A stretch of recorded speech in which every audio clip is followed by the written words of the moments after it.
పెరిగినాయా, ఏ రకంగా విద్యుత్ వచ్చింది, ఎందుకు వచ్చింది, అప్పులు కొత్తగా ఇవాళ వీళ్ళు వచ్చినాక కనిపెట్టి చెప్పిన అప్పేం లేదు అధ్యక్ష. బట్టి గారు ఇక్కడి నుంచి అడిగితే నేను అక్కడి నుంచి 100 సార్లు చెప్పిన 90,000 కోట్లు పెట్టి మొత్తం డిస్ట్రిబ్యూషన్ అండ్ ట్రాన్స్మిషన్ వ్యవస్థల్ని బలోపేతం చేసినాం, దాని ద్వారానే ఇవ్వగలుగుతున్నాం మాటను అక్కడి నుంచి వెళ్ళి చాలా సందర్భాలు చెప్పిన వారు కూడా ఇక్కడి నుంచి అడిగారు. ఇవాళ జరుగుతున్న చర్చలేమి కొత్తగా ఇవాళ జరిగినాయి కావా అధ్యక్ష.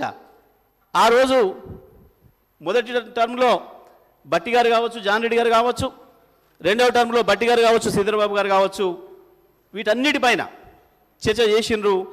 ఆనాడు మేము ఇచ్చిన సమాధానాలు కూడా అసెంబ్లీ రికార్డులో ఉన్నాయి అధ్యక్ష. కానీ ఇవాళ మేము ఏందో మాట్లాడి మసిమసి మారకాయ చేస్తామని అనుకుంటే సాధ్యం కాదు.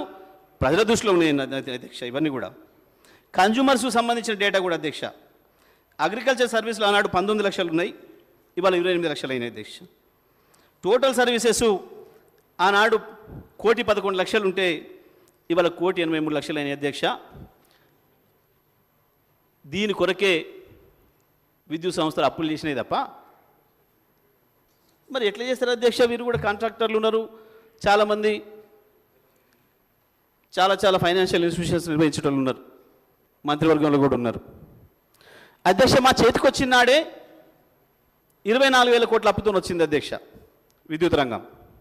మరి తెల్లారి ఈ ట్రాన్స్ఫార్మర్లన్నీ పెట్టాలంటే ఏమన్నా మంత్రాలు వేస్తే అయ్యేది ఉండేనా అధ్యక్ష? మంత్రాలతో అభివృద్ధి జరుగుద్దా?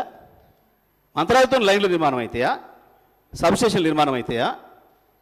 జనరేటింగ్ స్టేషన్లు నిర్మాణం అవుతాయా? మరి ఆడికెళ్ళి తెచ్చి కడతారు? తప్పకుండా అప్పే తెచ్చి కట్టాలి, దాన్ని సంపాదించాలి, తీర్చాలి. రాష్ట్రానికి చేసిన అప్పు కావచ్చు, విద్యుత్ సంస్థలు కార్పొరేషన్లు చేసిన అప్పులైనా కావచ్చు. ఇది చాలా స్పష్టమైన విషయం.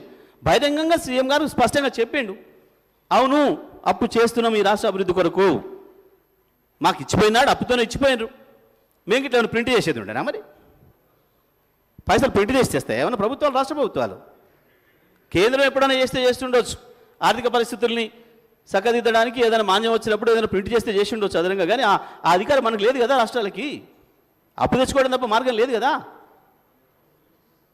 ఇంత స్పష్టంగా ఉన్న విషయాన్ని కొత్తగా వీళ్ళు ఇప్పుడు కనిపెట్టినట్టు, ఆడేదో జరిగిపోతే వీళ్ళు దొరకబట్టినట్టు, కలుగు నుంచి బయటికి తెచ్చినట్టు ఎందుకు ప్రజల్ని భ్రమింపజేసే ప్రయత్నం చేస్తున్నారు? ఇది అధ్యక్ష దీనికి సంబంధించిన అభివృద్ధి సంబంధించింది. ఆ పెద్ద మనిషి ఏం చేసిండు, ఆ పెద్ద మనిషి కావాలని అవసరం లేదు అధ్యక్ష. వీళ్ళకి నిన్ననే చెప్పారు మా నాయకులు, మేమే ఎక్కువ ఇలా చెప్పడానికి. ఇక వీరు సబ్ క్రిటికల్ గురించి మాట్లాడినరు. సబ్ క్రిటికల్ గురించి అధ్యక్ష, సరే తెలియకపోతే తెలుసుకొని మాట్లాడితే తప్పలేదు అధ్యక్ష. ఎవరికైనా తెలియవు అన్ని విషయాలు, పుట్టగానే అన్ని విషయాలు ఎవరికైనా తెలియదు, ఒకటి తీసుకుంటుంటే తెలుస్తాయి. ఇప్పటికి సబ్ క్రిటికల్ సూపర్ క్రిటికల్ మీద 100 సార్లు చెప్పినాం, అయినా అర్థం కాకనో ప్రజలు పక్కదారి పట్టించాలనే ఉద్దేశంతోనే మళ్ళీ దాన్ని చర్చ చేస్తున్నారు అధ్యక్ష. ఇవాళ కేంద్ర ప్రభుత్వం ఇచ్చిన మెమోతోని సూపర్ క్రిటికల్ ప్లాంట్లు కూడా సోలార్ విద్యుత్ ఉత్పత్తి అయ్యేటప్పుడు 50%కు తగ్గించుకోవాలి ఉత్పత్తిని అని చెప్పి ఇచ్చిన మెమో ఏదైతుందో కేంద్ర ప్రభుత్వం, దాంతో ఇవాళ సూపర్ క్రిటికల్ కూడా సబ్ క్రిటికల్ అయిపోయింది అధ్యక్ష మొత్తం భారతదేశంలో. దీని విషయంలో ప్రజలకు పోవాలి సమాచారం.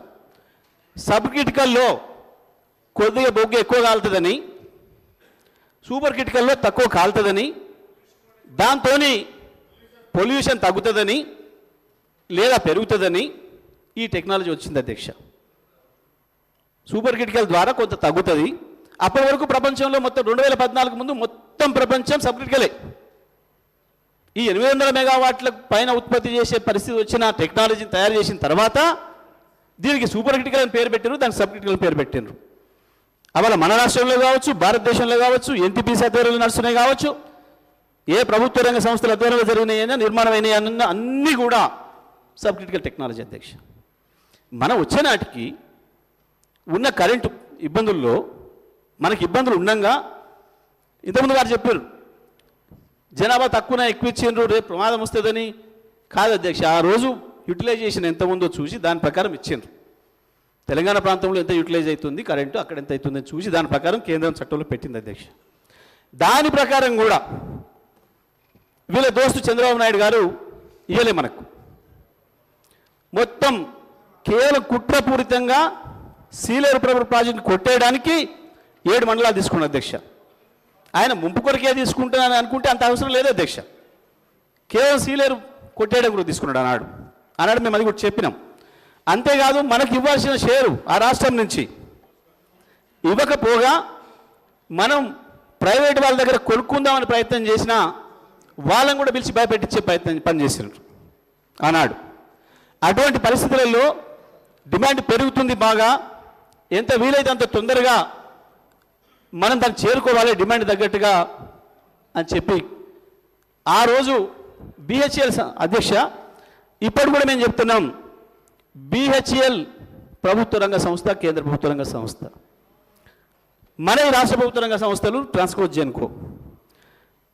ఒక ప్రభుత్వ రంగ సంస్థకి ఇంకో ప్రభుత్వ రంగ సంస్థకు మధ్యన ఒప్పందాలు జరిగితే అందులో ఏందో మతలం ఉంది అని చెప్పేది అమాయకత్వమా, తెలివి తక్కువతనమా, లేదా మోసం చేయడానిక, ప్రజలు మోసగించడానిక? ఏముంటుంది దీంట్లో? ప్రభుత్వానికి ఏ రకంగా ఇంట్లో పొరపాటు చేయడానికి అవకాశం ఉంటుంది? BHEL నుంచి డబ్బులు తీసి లంచాలు ఇస్తారా అధ్యక్ష? చైర్మన్ గారు ఎవరికైనా అవుతుందా? ప్రభుత్వ రంగ సంస్థల నుంచి సాధ్యమవుతుందా? అయినా ప్రభుత్వ రంగ సంస్థ నుంచి ప్రభుత్వ రంగ సంస్థకు నామినేషన్ మీద ఇచ్చుకోవచ్చు అని ఉంది అక్కడ, కేంద్రంలోనే అవకాశం ఉంది. గతంలో 100,000 జరిగినాయి అధ్యక్ష. ఇక్కడ ఇంకో ఈ సందర్భం